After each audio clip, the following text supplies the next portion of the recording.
Após a humanidade vencer uma guerra sangrenta, Kai Sakura Vento é enviada a um mundo paralelo onde os humanos foram derrotados nesse conflito. Diante de uma entidade que não sabe se é um anjo ou um demônio, o herói fica surpreso ao ver aquele ser pedindo ajuda a ele, um humano. Afinal, de onde ele veio, a humanidade travou uma batalha interminável contra as 4 raças inimigas. Porém, ninguém mais se lembra quem ele é nesse mundo alternativo. Como de costume, Kai deixa seu veículo para monitorar o cemitério por exatos 300 segundos. Impacientes, seus companheiros aguardam o trabalho ser feito, porque metódico como sempre, o sujeito não abre mão de um segundo sequer. Através da lente do seu binóculo, ele observa um dos pilares do conflito causado pelos demônios, detentores de um enorme poder mágico. Do outro lado da trincheira, anjos e elfos são considerados meio humanos, seres celestiais. No meio disso, os espíritos estão envolvidos nessa guerra, criaturas com tipos especiais de corpos. Além deles, feras míticas, como dragões, devastam os campos de batalha com sua ferocidade inigualável. Juntos da humanidade, todos esses seres iniciaram um conflito generalizado conhecido como a Grande Guerra das 5 Raças. Kai, como um dos militares da Federação Urza, não pode permitir que esse choque volte a estourar, por isso monitora incessantemente o cemitério onde os demônios foram selados. Ao finalizar os 300 segundos da observação, o jovem membro retorna ao veículo da Urza e vai embora. De saco cheio, Ashton lembra que nenhum demônio jamais escapou do selo em 100 anos, mas Kai ressalta que a função deles, como agência de proteção à humanidade, é garantir que isso jamais aconteça. Ashton argumenta que existem 4 cemitérios iguais a esse pelo mundo, e que não adianta se eles forem os únicos a levar esse trabalho a sério. O colega não tem dúvida de que todos dão o máximo para fazerem um bom trabalho, porque a fuga dos demônios causaria uma catástrofe sem precedentes.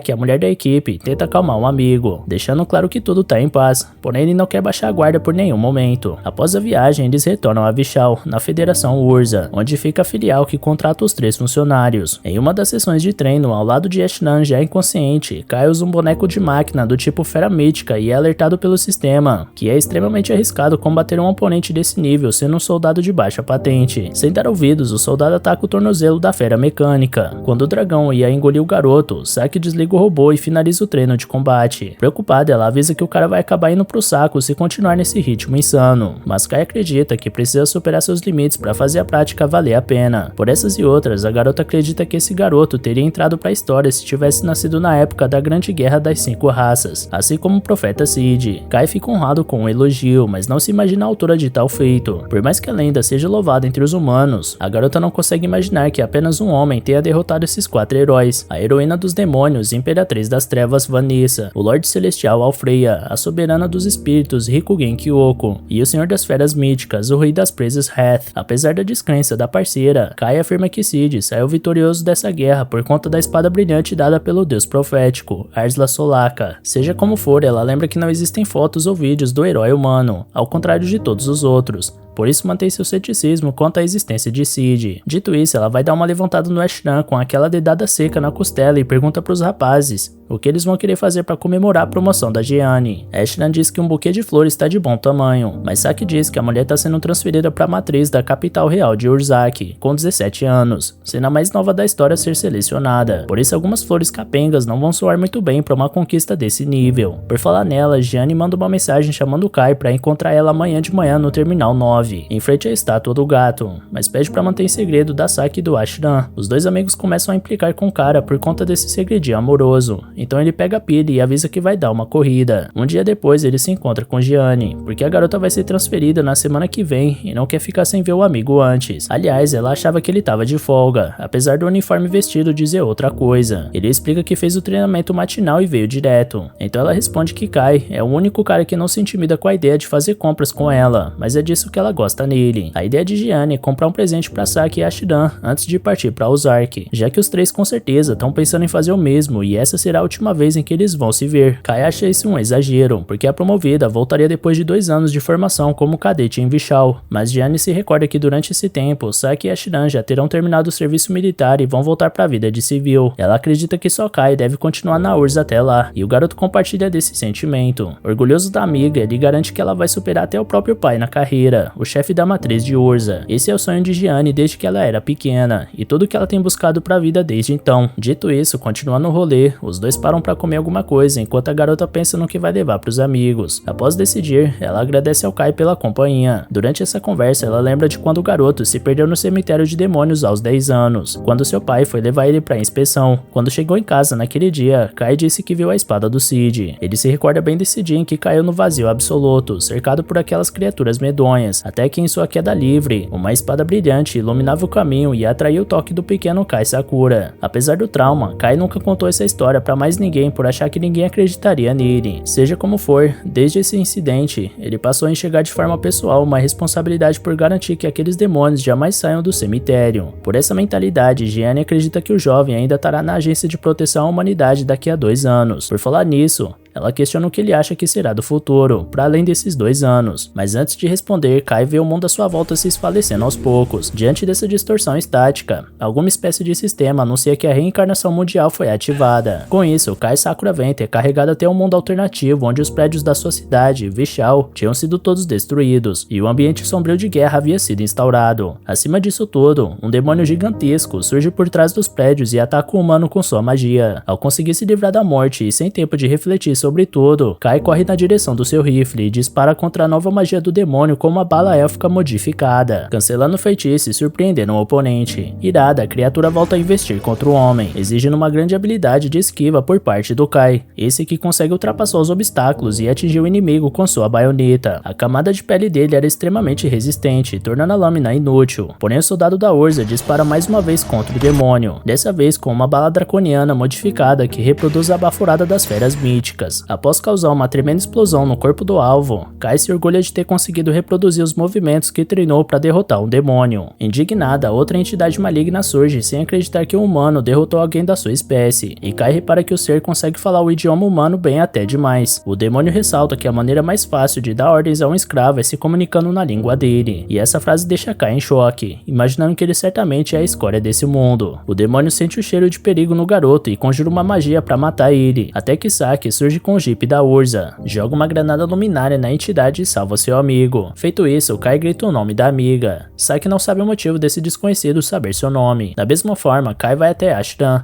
mas ele também não sabe quem é o garoto. Sem entender nada, o protagonista se recorda que os 3 faziam parte da mesma unidade na agência de proteção à humanidade. Mas Saki também não sabe que agência é essa, porque é um soldado da resistência, o exército humano rebelde. Cada vez mais confuso, Kai pergunta o que aconteceu com esse mundo. Então a garota explica que houve uma longa batalha chamada de Grande Guerra das 5 Raças, e a humanidade foi derrotada há mais de 30 anos. Cada cidade do mundo foi invadida pelas raças inimigas, e desde então, os humanos sobreviventes estão se escondendo à medida do possível. Segundo Ashtan, as outras raças ainda estão em disputa pelos territórios conquistados, e a Federação Urza foi tomada pelos demônios, por isso todos os moradores foram obrigados a fugir. No entanto, aproveitando uma área subterrânea que sobreviveu intacta à guerra, os humanos produziram refúgio para viverem. Kai questiona como a humanidade perdeu essa batalha, e os 2 soldados da resistência contam que eles não foram páreos para criaturas tão poderosas, fora que cada raça possui um herói para si, ao contrário dos homens. Kai pergunta sobre o profeta Cid, mas nenhum dos 2 faz ideia de quem é. O garoto perdido afirma que é o herói que derrotou as outras 4 raças, mas Ashdan acredita que não estaria vivendo no subsolo se esse cara realmente existisse. Ao redor dos 3, a tropa principal da cidade subterrânea chegava. Como algumas cidades ainda resistem, cada uma delas possui uma guarnição supervisionada pela tropa principal. Segundo Saki Ashdan, o comandante dessa tropa e da resistência é visto como um salvador pro povo da Federação Urza. Seu nome é Gianni, um líder empático e carismático que foi abraçado pela civilização humana. Em meus comandos, Gianni pergunta quem é o soldado desconhecido, e enquanto seus colegas explicam, Kai fica sem reação ao perceber que nem sua melhor amiga sabe quem ele é. O garoto não consegue deixar isso pra trás, então grita o nome de Gianni e lembra que os 2 estavam fazendo compras há poucos minutos atrás. O comandante pergunta que história é essa, porque não conhece esse soldado. Então se vira novamente e vai até uma reunião que estava programada. Não satisfeito, Kai questiona o motivo da sua amiga estar fingindo que é um homem, já que seu sonho como filha sempre foi superar a carreira do pai. Falin, uma das subordinadas do líder, agarra Kai pelo pulso, mas Gianni pede que ele seja solto. Após a partida do comandante, Saki indaga o que tem na cabeça do moleque, e Ashdan empresta seu quarto pro garoto descansar um pouco e colocar a mente no lugar. Ao chegar na casa do Ashdan, o enviado a esse mundo não consegue pensar em outra coisa a não ser o motivo disso tudo tá acontecendo com ele. Não importa o quanto ele lê os documentos, humanos. Os únicos registros faltantes são os dele e do Cid. O que Kai não entende é que se o profeta Cid nunca viveu, não deveriam existir os 4 cemitérios para selar as 4 raças. No dia seguinte, Kai questiona os velhos amigos sobre os cemitérios, mas eles não conhecem nada desse tipo. Diante disso, Kai pede o carro emprestado e promete voltar até o meio-dia. Sob os protestos da Saki, Ashton joga a chave pro desconhecido por puro reflexo. Então Kai parte para a destruição caótica de Vishal, até chegar no cemitério que monitorava no mundo original. Ao se dirigir até a entrada, ele se depara com a espada do profeta Cid e a empunha. Uma voz saída da arma decreta que o portador dessa relíquia se tornou agora o detentor do código. Com isso, Kai é levado até um local onde um ser angelical ansiava por ajuda. Com algum esforço, a mulher consegue dizer que seu nome é Rinne. Apesar da situação desumana em que aquela entidade se encontra, Kai não quer arriscar libertar um demônio, mas como não se vê simplesmente deixando ela para trás nessa situação, ele apenas torce para que esse ser não ataque. Então ele usa sua lâmina para quebrar a corrente, mas nada acontece.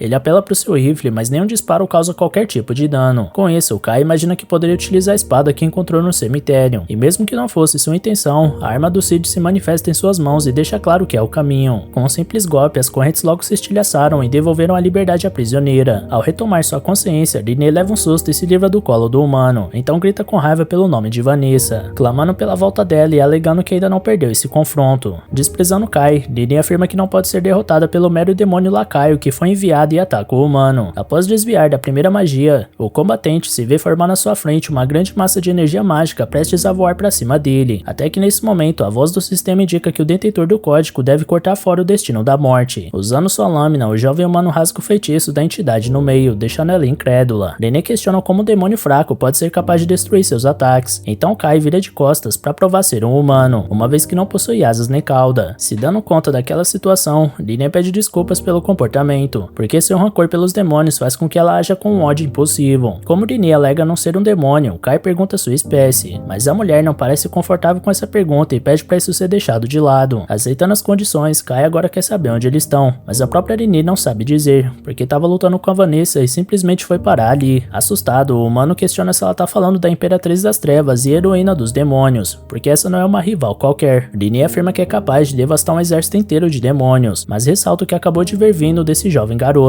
Afinal, ele destruiu uma magia dela. Kai ia explicar que a responsável foi a espada que carregava, até que nesse meio tempo, uma mulher robótica anuncia que a entidade de destino singular foi despertada e que seu nível de ameaça para o novo mundo estabelecido é gigantesco. Por essa razão, a robô inicia a selagem através de Last Risers. Dito isso, a máquina ataca Kai e Rinne com toda a sua força, e conforme a estrutura em volta era despedaçada, os dois tentavam manter distância, mas a máquina usa seu portal para alcançar os alvos e agarrar Rinne. Feito isso, é iniciado o Código Zero, onde orbes mágicos eram conjurados e feriam o corpo da vítima. Vendo aquilo diante dos seus olhos, Kai se recusa a ficar parado e reage com a espada de Cid, cortando no meio a garra metálica que segurava a entidade de destino singular. A máquina fica de boca aberta ao observar a espada proibida, e enquanto Rinne pode ver a imagem de Cid refletida em Kai, o garoto teleporta os dois para um local afastado. Em segurança, Rinne desabafa seu pavor com um forte abraço no seu salvador, gesto que o humano retribui. Analisando as circunstâncias, ele pergunta se a mulher não possui companheiros, e de fato ela não tem ninguém. Aliás, é a primeira vez que alguém faz algo assim por ela. Tanto os celestiais quanto espíritos e feras disseram que Rinne não é como eles, e os demônios foram os mais cruéis de todos, dizendo que a garota é uma abominação. Foi por esse motivo que Rinne acabou em um duelo com a líder deles, Vanessa. Da mesma forma, Kai se identifica com a história de vida daquela entidade, porque ninguém se lembra de quem ele é nesse mundo. Até onde ele sabia, os humanos tinham vencido a grande guerra das 5 raças, mas agora ele vê a cidade que antes era sua casa desmoronada em ruínas. Rinne confessa que não sabia disso, até porque, um pouco antes de lutar com Vanessa, os humanos estavam começando a vencer a guerra após a aparição de um herói. Escutando isso, Kai questiona se a garota conhece Cid, mas ela não se recorda de ninguém com esse nome. Ainda assim, o homem se contenta de ter uma companheira e poder partilhar com alguém uma história familiar. Feliz com essa ideia, Rinne jamais tinha ouvido de alguém que ela era uma companheira, e isso fortalece ainda mais o vínculo entre os dois seres perdidos nesse universo sombrio. Ao iniciarem sua caminhada, Rinne desmaia, fazendo o garoto carregar ela em seu ombro. Ele avisa que precisa passar na cidade e por mais que não confie nos humanos em geral, ela confia em Kai, por isso vai com ele. Mais tarde, já deitada em sua cama, Kai sente o peso do próprio corpo após o dia torturante. Como se não bastasse, no caminho até a cidade, Rinne entrou em pânico no carro, e por mais que consiga esconder as asas diante do povo, ela ainda chama muita atenção com seu comportamento estranho. Escutando Rinne cantando no chuveiro, Kai não imaginava que as outras raças sabiam cantar. De repente, ela surge correndo de toalha para alertar que a água parou de sair. Por falar nisso, ela considera que os humanos humanos são muito injustos por terem essa água quente para se banhar, enquanto a vida toda ela tinha que tomar banho nas águas geladas de rios e lagos. Além disso, a cama do Kai é tão macia, enquanto ela dormiu a vida inteira deitada em matagais e rochas. Porém, segundo ela mesma viu na superfície, agora essa cidade humana virou ruínas, assim como o homem tinha dito. Até ele mesmo custa acreditar que tá num mundo onde o resultado histórico da Grande Guerra foi invertido. Rini aposta que eles vão dar um jeito de sair dali e voltar pro mundo de onde vieram, e até o momento, esperança é a única coisa que os dois têm. Quando a hora de dormir chega, Rini dorme pela primeira vez numa cama quente, enquanto Kai tenta descansar no chão da forma que dá. No entanto, seu repouso é revogado quando a garota alerta sobre a forte presença de uma magia nos arredores, afirmando com todas as palavras que tem um demônio por ali. De fato, o sistema de som da cidade anuncia que tá acontecendo um ataque inimigo e que todos os civis devem ser evacuados. Ao sair pra rua, Kai lamenta que até um dos últimos refúgios dos humanos tá em perigo, e isso dá certeza pra ele que sua raça tá acuada até o pescoço e não tem ninguém pra salvar todos. Entretanto, pelo que vivenciou ontem, o garoto acredita que possa ser a única pessoa capaz de, ao menos, imitar Cid em seus passos ao manusear a espada proibida. Logo, usando esse trunfo, ele parte pra batalha. Enquanto isso, Saki e Ashiran já estavam na linha de frente disparando contra os demônios, mas a couraça resistente das criaturas impedia que elas fossem feridas. Com isso, Ashiran pede pra camarada pegar a metralhadora. No meio do caminho, a garota seria morta por um dos inimigos, porém Kai surge pra impedir o fim de Saki. Após golpear fortemente o demônio, ele pede pra garota usar água contra os oponentes, porque ao absorver esse líquido, o corpo de pedra deles fica pesado e eles não conseguem voar. Após esse passo, o caminho é tacar bomba nos inimigos até eles virarem cinzas. Por falar nisso, parecia a vez de Ashiran morrer, mas Kai consegue ajudar a tempo novamente. Com a espada de Cid em mãos, o garoto parecia estar muitos níveis acima do que poderia esperar, e esse poder repentino é o responsável por, até o momento, igualar as forças entre as duas raças. Com o auxílio de Rinne, a dupla consegue derrubar até o último oponente, e a capacidade extraordinária daquela entidade fez o humano entender que realmente ela poderia bater de frente com Vanessa. Mesmo assim, parte da cidade foi devastada, e estruturas que serviam de moradia para a população estavam em chamas. Assustados, Saki e Ashiran chegam com 1000 perguntas sobre como Kai foi capaz de fazer aquilo tudo. Então ele revela que veio de um mundo onde os humanos venceram esse conflito, e o estilo de luta desse mundo, além das munições especiais, são os avanços tecnológicos que ajudaram a trazer essa vitória. Os dois combatentes desse universo iam questionar que história maluca é essa, mas de repente Ashiran é informado pelo time de vigilância que 2 demônios batedores escaparam. Sem demorar, o combatente corre para avisar o quartel-general e já prevê o pior,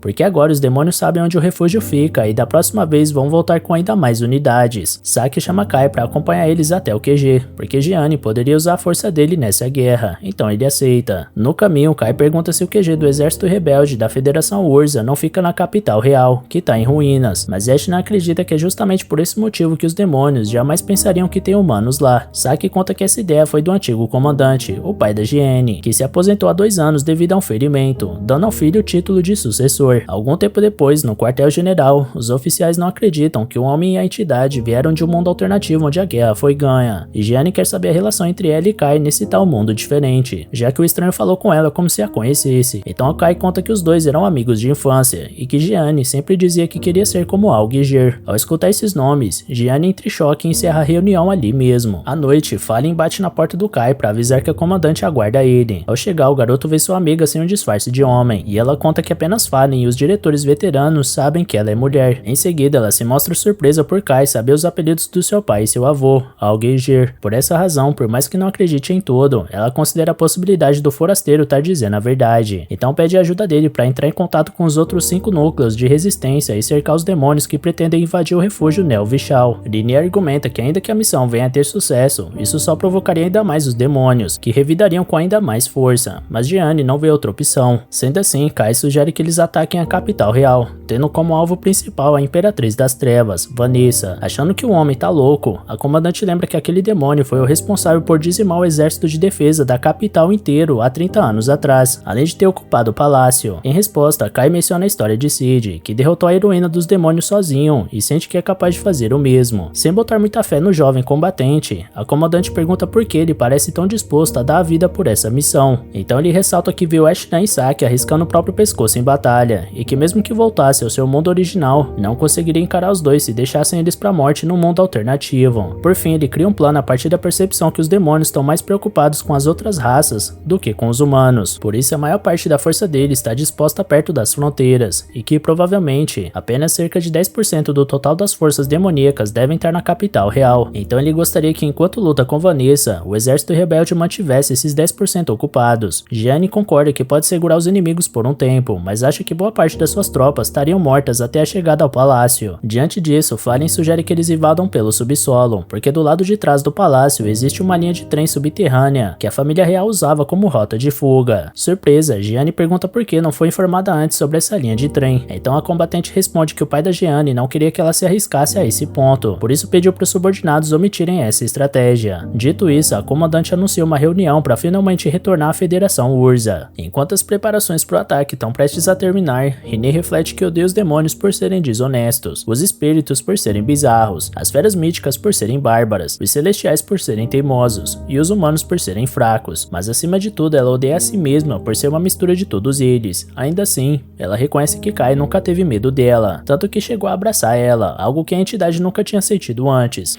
por estar acostumado a receber ódio. Por essa razão, René deseja profundamente que esse humano não morra. Com a partida dos veículos de batalha, o exército rebelde da Federação Urza ruma ao palácio do governo através da passagem subterrânea para realizar a ofensiva. Enquanto o grupo principal deve manter os demônios ocupados, Saki e sua equipe precisam libertar os capturados no porão e abater Vanessa. E Saki enxerga na líder a chance da vitória ser real. Sua única preocupação é o fato dela estar no grupo que baterá de frente com a heroína demoníaca. No desabafo espontâneo, ela questiona se os 4 integrantes no blindado serão capazes de completar essa missão tão difícil. Kai ressalta que a prioridade é chegar o mais rápido possível até Vanessa e suportar até a chegada dos reforços, e não invadir o palácio igual Rambo e executar a líder inimiga com um arco e flecha. Além disso, Kai já demonstrou sua força no conflito anterior e confia apenas em Saki e Ashram para acompanhar ele nessa missão. Saki não parece mais tranquilo ao escutar isso, então Rinne afaga a cabeça dela para tentar fazer uma diferença. Surpresa, Saki se tranquiliza. A entidade ressalta que também é poderosa o suficiente para fazer frente às forças inimigas, ainda que Vanessa seja uma oponente formidável. Caso a Imperatriz das Trevas insista em não morrer, Rinne está preparada para se autodestruir e levar o demônio junto. Infelizmente, essa última parte parece não ter deixado Saki tão calma. Da mesma forma, Ashram confessa estar preocupado. Afinal, ninguém sabe como o palácio estará quando eles chegarem, ainda mais pelos rebeldes estarem se deslocando com muita gente, o que facilita que eles sejam descobertos pelos inimigos. Quanto a isso, Kai lembra que os demônios são sensíveis à magia e que humanos não possuem poder mágico, o que pode camuflar os homens até a chegada no local do objetivo. Ashram se acalma um pouco diante dessa informação e ainda acrescenta que todos os rebeldes serão lembrados para sempre por conta dessa missão, quem sabe até bem recompensados. Ao escutar isso, Kai comenta que esse Ashram é mais forte que do mundo original dele, e Ashram questiona se isso é algum tipo de elogio. Logo ao chegarem no fim da passagem subterrânea, Gianni reúne todos os camaradas do exército rebelde e agradece pela confiança depositada em sua líder. A comandante acentuava a bravura e lealdade desses soldados que são a última esperança da humanidade, e reconhece que muitos devem estar inseguros com pouco tempo de preparação para esse ataque, mas lembra que não é de hoje que a Federação Urza resiste. São anos de intensas lutas contra a dominação dos demônios, portanto as cicatrizes de guerra de cada um ali são a evidência de que só existem soldados lapidados nessa linha de frente, e que esse espírito embrutecido é a chave para libertar os humanos das garras da escuridão. Dito isso, os soldados erguem suas armas e soltam um grito de guerra. Após explodirem a saída da passagem subterrânea, eles alcançam a superfície e veem o palácio do governo cercado por forças demoníacas. O primeiro ato da defesa é invocar uma magia de congelamento, mas Kai conhece essa habilidade e se livra dela com sucesso. Então ele atira no demônio e se aproxima ao ponto de rasgar sua pele com a espada. Por último, um disparo explode o inimigo. Assim que o primeiro demônio é abatido, mais surgem para proteger o palácio. Então a joia da Federação Urza dispara bala de raio para derrubar vários de uma vez. Sem acreditar no que viu, Ashram questiona se foi Kai o responsável por esse massacre, e ele explica que utilizou uma munição contra grupos produzida em seu mundo. Em seguida, o misterioso forasteiro pede para Rinne sentir a presença de Vanessa, e assim que a entidade aponta para a possível localização da Imperatriz das Trevas, Kai anuncia que vai iniciar a busca através do andar mais alto do lado norte. Para evitar chamar muita atenção, Gianni planeja invadir o palácio usando as escadas de emergência do lado sul com sua equipe, enquanto o grupo 1 ficará de guarda na entrada para impedir a passagem dos demônios para dentro da construção. Já o grupo 2 fica responsável pelo resgate dos prisioneiros no subsolo. Durante a invasão ao prédio, Fallen acha estranho Kai alegar que o raio de bala é um projétil, quando ele nem ao menos apertou nenhum gatilho, mas o assunto morre sem ela conseguir se aprofundar nessa suspeita, porque o objetivo demanda toda a atenção dos combatentes. Conforme eles subiam as escadas, Linnea identifica um Imp,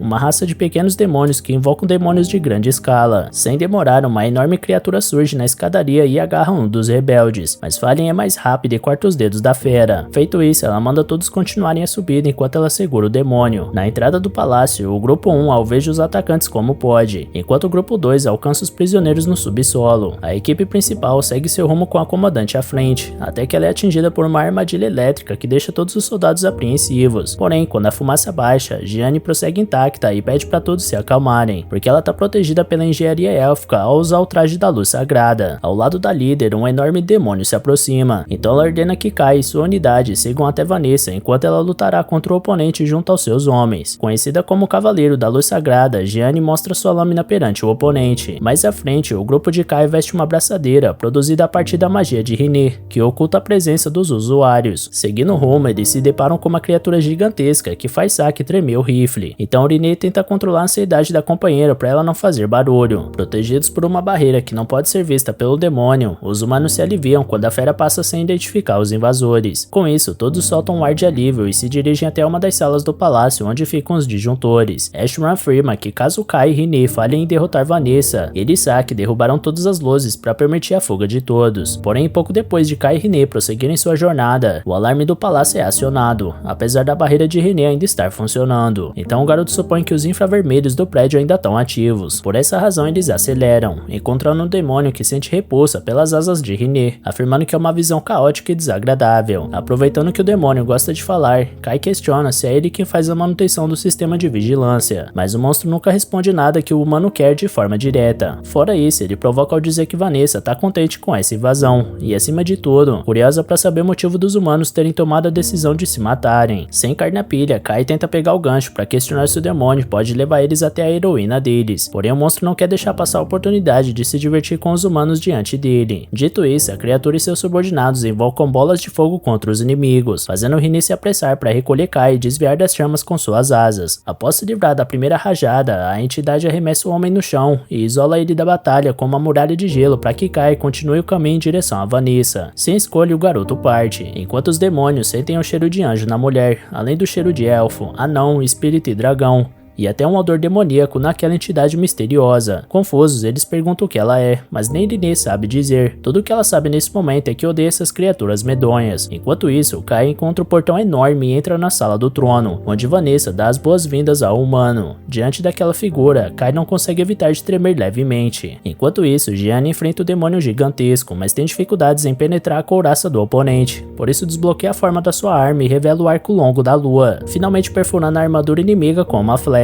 Praticamente morto, o demônio observa que a intensa magia élfica que esse humano tá usando consome aos poucos a vida dela, porque humanos não têm o corpo preparado para receber esse tipo de influência. Por essa razão, o demônio acredita que a comandante escolheu a morte. Então Gianni crava sua espada na cabeça do demônio e confirma que escolheu morrer, porque só assim a humanidade será capaz de vencer essa guerra. De repente, outra inimiga ataca pelas costas dela, porém Fallen retoma a tempo e repele a ameaça por um momento. O cão diabólico de 3 cabeças se ergue novamente e ressalta já ter ouvido falar de Dragonar, um humano que luta usando uma presa de dragão como arma, assim como Fallen. Enquanto isso, Vanessa pergunta se Kai não vai deixar sua arma de lado, assim como muitos outros fizeram ao descobrir que a líder dos demônios é uma sucubo. Assim, ela poderia se deitar com o homem para passar o tempo. Kai recusa a proposta e afirma que a natureza do demônio é a loucura pela violência. Vanessa solta uma risada e reconhece que o garoto reagiu bem, porque muitos se tornam escravos dela apenas com um charme simples como esse. A propósito, ela pergunta se o humano presente é o comandante rebelde portador do traje élfico, porém Kai assume que é apenas um forasteiro vindo de um mundo onde Vanessa foi derrotada. Mesmo sem acreditar, a Imperatriz questiona quem foi capaz de derrubar ela nessa história, e Kai afirma que foram os humanos. Diante de todas as ameaças infinitamente mais perigosas, Vanessa gargalha ainda mais por ter escutado que morreu na mão de um humano. Então Kai explica que não foi um humano qualquer, e sim o profeta Cid. Ao escutar esse nome, Vanessa perde totalmente sua graça, porque esse nome faz ela lembrar de inúmeras coisas não muito agradáveis, como o detentor do código caótico e a reencarnação mundial. Diante disso, ela muda sua postura e ataca o humano com uma magia. Porém, Kai quebra o feitiço sem grande dificuldade, deixando Vanessa incrédula. Sem dar brecha para ela raciocinar, o homem contra-ataca com sua espada e corta o peito da oponente, mas era apenas uma ilusão de sucubo. Atrás do humano, a real Imperatriz das Trevas quase explode ele. Vanessa elogia a capacidade do inimigo de se esquivar, fora a arma que ele carrega, que além de apagar magias, solta um ataque similar à baforada de um dragão. Isso faz ela começar a acreditar que esse indivíduo realmente veio de outro mundo. Mais cautelosa, ela invoca a Glória, um purgatório em forma de chamas que pulveriza a parede atrás do humano, mas que Kai consegue escapar. Irritada, ela promete acabar com a luta ao conjurar a explosão do caos, que destroça todo o piso do prédio num estouro avassalador, fazendo tremer cada parte da estrutura. Soberana nos céus, Vanessa presume que não existe ser capaz de escapar desse ataque, a menos que seja um herói das 5 raças. No entanto, Kai Sakura Vento permanece de pé diante dela. Assustado, Kai imagina que a espada de Cid tenha salvado ele mais uma vez. Em seguida, Rinne chega com vários ferimentos após temer que Kai tivesse morrido, até que um portal se abre no céu e garras metálicas seguram Vanessa. Uma voz metálica anuncia que observou flutuações inesperadas na heroína dos demônios, após Vanessa escutar a palavra Cid. Por esse motivo, o robô inicia uma excisão por Last Riser para apagar o código de Vanessa do mundo, mas a Imperatriz das Trevas reage com a habilidade Glória. Segundo a Sucubo, ela não será derrotada por uma mera cadela de Alfreya. Ao receber um dano tremendo, a robô se retira de volta pro portal, deixando Kai e Rinne apavorados diante da força que a heroína dos demônios demonstrou. Rinne ressalta que Vanessa sempre foi forte, mas que a do outro mundo não dava tanto medo quanto essa. Irritada, a Imperatriz nota que algumas feridas em seu corpo não estão sendo curadas, mas isso não muda o fato de que ela vai trucidar os dois oponentes à sua frente. De repente, numa atitude absolutamente impensável, Rinne agarra Vanessa e manda Kai fugir. Então ela conjura a prisão das sombras e a líder demoníaca reconhece que é a barreira dos espíritos, mas em nenhum momento ela pensou que poderia ser impedida de se mover por um feitiço tão frágil. Dito isso, ela explode a barreira e arremessa Rinne pelos ares. Sem dar chance de reação pro anjo, a Imperatriz das Trevas prepara o feitiço que vai acabar com a luta. Porém, Kai reage a tempo de chamar a atenção da oponente, mas não de parar ela. Tudo que Vanessa faz é direcionar a magia pro humano, que sofre a potência avassaladora do feitiço do demônio. Após o impacto, ao ver seu amigo ensanguentado na parede sem se mover, a Angel pensa que o pior que poderia ter acontecido realmente aconteceu. Feito isso, Vanessa afirma com convicção que o homem morreu.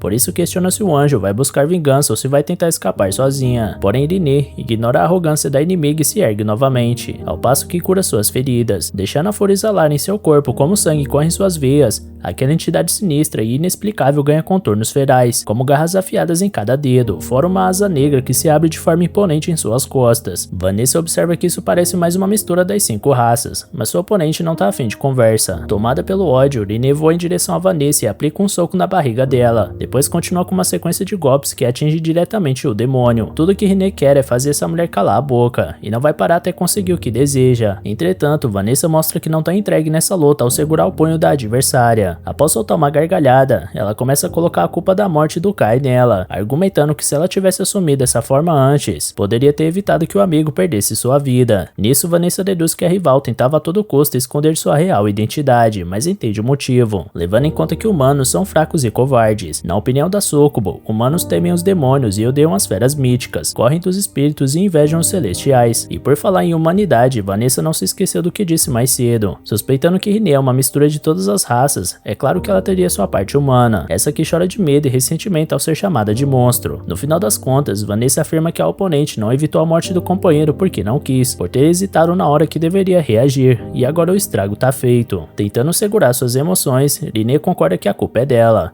mas que isso não importa mais. Se arrependendo ou não, ela sabe que nada vai trazer o homem de volta. Por outro lado, ela pode agir contra Vanessa, e é isso que ela faz. Logo, Rinne avisa que as duas vão morrer juntas, ao passo que recita palavras de um idioma estranho que conduzem ao nascimento de uma maldição, essa que resvala em cada fresta do corpo das duas e faz cada parte do corpo delas sangrar. Segundo Rinne, essas gotas representam a vida delas, uma vida que goteja lentamente como uma torneira mal fechada. No entanto, embora estivesse convicta de que mataria Vanessa e a si própria, a magia da entidade misteriosa simplesmente se dissipa. Vanessa lembra que até uma maldição requer mana, e se é nesse lugar Sokovil, ela preparou um feitiço à distância que impede qualquer feitiço dos espíritos, feras míticas e celestiais. E sendo herdeira dessas 3 raças, Rinne sofrerá 3 vezes mais o efeito da maldição que esse círculo mágico carrega. Perante os fatos, Rinne abaixa a cabeça, como que aceitando seu fim, e Vanessa aproveita sua vantagem irreversível para menosprezar a adversária, afirmando que ela é uma aberração sem raça que nem deveria ter nascido. Sem forças para reagir, Rinne Rinne chora e pede perdão pro Kai, e até as últimas palavras da inimiga irritam os ouvidos da Imperatriz das Trevas, por isso ela conjura um feitiço de fogo em cima dela. No entanto, quando a fumaça vai embora, Kai protege a entidade aliada com a espada do Cid, fazendo ir embora as chamas que se alastraram pelo chão. Com um sorriso no rosto, ele explica que a garota não precisa se desculpar, porque sem ela ele já teria morrido. Nisso, Vanessa argumenta que o humano nenhum pode sobreviver depois de ser atingido por uma magia dela de curta distância. Então Kai olha sua espada na mesma hora. Obviamente foi ela que salvou o homem da sua própria destruição mais uma vez. Agora ela teria que continuar provando seu valor, ao passo que Vanessa continua lançando magias contra seu portador. Ainda por cima, ela usa da mesma tática que usou contra Rinne, tentando mexer com a cabeça do oponente na base da lábia, afirmando que Kai é apenas um lixo insignificante que não sabe a hora de morrer, e que sua amiga foi ridiculamente derrotada. Mas é exatamente por esse motivo que Kai se ergue perante a Imperatriz mais uma vez. Rinne arriscou sua vida para salvar ele, e o humano não quer simplesmente deixar esse fato pra lá. Vendo que não vai ganhar essa batalha na conversa, Vanessa volta a agredir os adversários, dessa vez com uma ventania que impede a mobilização deles. Feito isso, ela conta que conhece muito bem os humanos, porque são todos iguais, sempre gritando aos quatro cantos que possuem um grande potencial e que isso será mostrado no futuro, mas esse futuro nunca chega. Por outro lado, os líderes de todas as outras raças exercem seu poder através da força e do respeito adquirido através das suas habilidades, tanto que Vanessa considera todos como heróis. Entretanto, para ela os humanos não possuem heróis, a menos que Kai se enxergue como um. Atento a cada palavra sem baixar a guarda, o humano responde que não tem nenhum interesse em se tornar líder da sua raça, mas que o espírito da humanidade reside nele, assim como em todos os homens desse mundo. Kai pode até não ser um herói, mas é ele que tá diante do inimigo, por isso não vai sair dali vivo, a menos que tenha derrotado a Imperatriz das Trevas. Em resposta a isso, Vanessa continua subindo o nível da luta cada vez mais. Agora ela invoca um círculo mágico que conjura o planeta do demônio, um meteoro gigantesco cercado por chamas. Kai, sendo o detentor do código, reage com sua espada mágica e corta o planeta no meio à distância. Vanessa não perde confiança com isso, porque tem total certeza que vai ser a única a sair dali viva. Para garantir que isso aconteça, ela revela as flores do submundo que florescem como chamas espalhadas pelo céu. Nessa hora, Kai manda Ash Run desligar o disjuntor, derrubando toda a luz do local. Considerando que humanos não têm habilidades mágicas, eles não podem ser sentidos no escuro pelo demônio, mas Vanessa conseguiu enxergar o brilho da espada de Cid sendo carregada por alguém, provavelmente por Kai. Sem hesitar, ela lança suas flores de fogo para cima do humano como uma chuva ardente, mas era Rinne esperando a inimiga morder a isca, porque tinha toda a proteção preparada para receber um ataque desse tipo e provocar uma distração. Enquanto isso, nas costas da Imperatriz, Kai leva vantagem com a brecha causada e se prepara para aplicar aquilo que ele treinou durante 10 anos. Após dar um soco em Vanessa, ele recebe de Rinne a espada de Cid, então avisa sua oponente que ela tá em xeque-mate. Como um último movimento no tabuleiro, a heroína dos demônios oferece Urza de volta pro humano, mas sem responder, ele desfere o golpe final. Após isso, Vanessa ainda tá viva, porém agindo de uma forma estranha. Com muito esforço, ela se lembra do profeta Cid e se questiona como pôde ter cometido um erro tão idiota. Segundo ela, Cid previa a reencarnação mundial, que seria um capítulo da história onde o mundo seria reescrito, recriado. Um dia alguém fez com que essa transformação acontecesse, e Vanessa acha que é um dos 3 heróis, e que esse indivíduo precisa ser achado. Diante disso, Cid deu sua espada para Vanessa se preparar para o que tá por vir. Uma das medidas da Imperatriz das Trevas foi esconder a relíquia, porque ela é a única chave para corrigir a mudança do mundo. Confuso, Kai responde que Vanessa e Cid deveriam ser inimigos, assim como se lê em qualquer registro da Grande Guerra. Vanessa reconhece que lutou contra o herói dos humanos, mas que tem muitas coisas que Kai não sabe desse mundo, e que agem livremente, como se fossem uma espécie de código proibido. Como exemplo, ela aceita o código 0, mas sem entrar em detalhes. Depois, ela finalmente reconhece o espírito humano após tudo que ela vivenciou nessa luta, vendo que os dois companheiros lutaram mais um pelo outro do que para si mesmos. Dito isso, o súcubo se desintegra lentamente rumo à lua, enquanto sua alma promete amar Kai intensamente na próxima vida, levando em conta que o único encontro entre esses dois nesse mundo foi breve e fatal. Quando tudo acaba, Kai desmorona. Ele mal consegue acreditar que a heroína dos demônios está morta e que ele sobreviveu junto de Rinne. Com a chegada da manhã, todas as unidades são informadas que o exército rebelde de Urza, comandado pelo cavaleiro da luz sagrada, Gianni Nice, conquistou de volta a capital real, Urzak, ao derrotar a líder dos demônios. E no meio da notícia mais importante da guerra até agora, Saki e Ash Run dormem feito anjos. Enquanto isso, os maiores responsáveis pela vitória conversam sobre as últimas palavras da Imperatriz das Trevas. Segundo ela, algo que virou o mundo de cabeça para baixo afetou a todos, menos Kai e Rinne. Nessa hora, Gianni aparece e pede desculpas pela vista desagradável dos prédios destruídos, mas reconhece que sem a ajuda dos dois nem isso eles teriam. Em nome dos rebeldes, o Cavaleiro da Luz Sagrada agradece pelos serviços prestados, embora ache que os dois homenageados não estão muito felizes. Na verdade, Kai explica que é um sentimento de alívio, porque no segundo no encontro contra Vanessa, talvez eles não tivessem a sorte de saírem vivos. Gianni entende o sentimento, além de ressaltar que a capital voltará a ser como era há 30 anos atrás, talvez até melhor. Porém, ela avisa que vai deixar essa reconstrução na mão dos executivos, porque ela mesma vai embora de Urza. O motivo é que existem 3 federações principais que foram conquistadas: a Federação de Io, a leste, a Federação de Yunlun, ao sul, e a Federação Shuz, a oeste. Uma federação foi conquistada pelos Celestiais, enquanto os espíritos e as feras míticas também tomaram uma para cada um. Grupos rebeldes lutam bravamente para expulsar cada força de ocupação, e Gianni vai ajudar esses grupos para tentar uma união total entre todos os humanos. Afinal, a morte da heroína dos demônios acendeu uma chama em todo o mundo. Aliás, é por isso que a comandante quer a presença de Kai nessa empreitada, porque essa é a esperança de terminar a grande guerra das 5 raças. Com o fim do discurso da amiga, Kai se emociona ao ver o quão incrível ela é, porque a Gianni que ele conheceu também tinha ambições, mas tinha um lado mais infantil. De toda forma, era uma pessoa gentil e preocupada em fazer o bem para os amigos, como os presentes que ela gostava de comprar para eles, por exemplo. Intrigada, Gianni não consegue se imaginar fazendo essas coisas, porque vive num mundo cercado por caos e destruição. Em seguida, Kai questiona se a comandante dos rebeldes poderia auxiliar ele em sua luta para derrotar os 3 líderes restantes, porque assim eles teriam um acordo verdadeiro para lutarem lado a lado, fora que isso faz parte da vitória na guerra. Sem hesitar, Gianni aperta a mão do combatente, e Rirê põe a mão por cima, porque não vai deixar de participar dessa jornada. Diante do acordo firmado, a líder dos humanos volta aos seus soldados e anuncia a convocação de uma reunião de guerra. Dentre eles, Ashran e Saki pareciam leves e contentes com a reconquista da capital real, assim como todos os outros. Lá perto, Kai promete para Rinne que vai dar um fim nessa guerra, e que se não houver um herói nessa dimensão, ele mesmo assumirá esse posto. Assim, ele vai atrás de quem causou a reencarnação mundial. Enquanto o garoto falava, Rinne podia ver a silhueta do profeta Cid em volta dele, como se o próprio que estivesse falando.